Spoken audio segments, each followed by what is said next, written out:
xaflad siyar sara loo soo agaasimay isla markaana ay ka soo qayb galeen madaxda jaaliyadda waxgarad aqoon-yahano ganacsato dhalinyaro haween iyo guud ahaan shacabka Soomaaliyeed ee ku nool magaalada Cape Town ee gobolka Western Cape ayaa habeenkii xalay ahaa waxay ka dhacday magaalada Cape Town.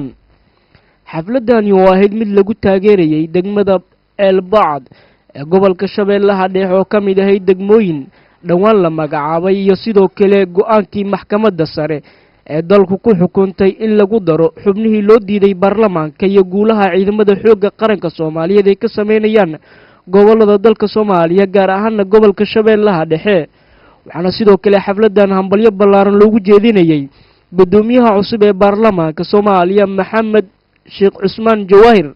mas'uuliyiintii lagu cusumay xafladda ayaa waxay ka sheekeeyeen taariikhda degmada Elbacd iyo waxyaabaha ay taariikh u leedahay ayagoo sidoo kale ammaan ballaaran u jeediyay madaxweyne Sheekh Shariif Sheekh Axmed oo magacaabay degmada.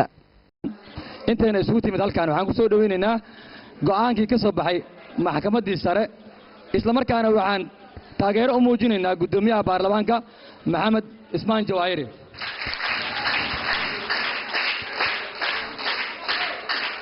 waxaan mahad gaara mudan Allah subhanahu wa ta'ala waxaan kaloo mahad celinaynaa ganacsatada ka soo jeeda degmada Elbacd oo isu xil qaamay inay arrintaani gacan weyn ka geystaan. sida aan dareemayo boorkan aad arkaysiin wuxuu ka hadlayaa degmada Elbacd waxay ka kooban tahay beeraley isla markaana xoolo dhaqato leh ari iyo geel intaba.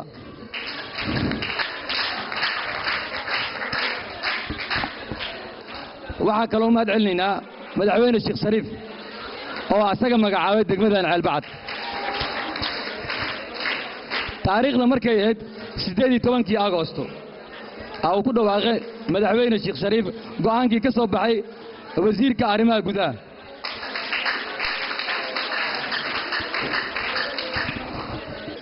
munaasabadan waxay ahayd madaxweynaha mudane Sheekh Shariif Sheekh Axmed ayaa wuxuu soo magacaabay degmooyin oo hore loo magacaabay laakiin ku dhawaaqistoodii dhinayd ayna ka mid ahayd degmada Elbacd.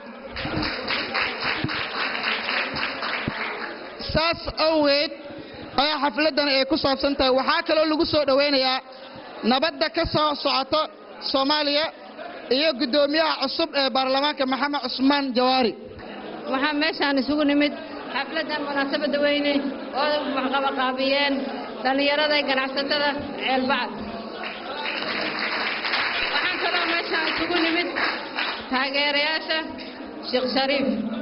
waxaan kaloo isugu nimid gudoomiyaha baarlamaanka Maxamed Ismaaciil Jawaahir.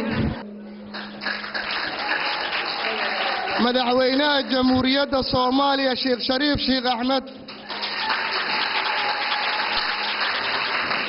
aad ayaa uga mahad celinaynaa raganimada uu muujiyay iyo kalsoonida iyo hamiga Soomaaliyeed uu na geliyay. si kastaba haatee degmada Elbacd ayaa ka mid ah degmooyinka dhawaan gadaal laga magacaabay waxaana xafladani noqonaysaa midii ugu horeysay oo loo dawaaldego degmadaasi.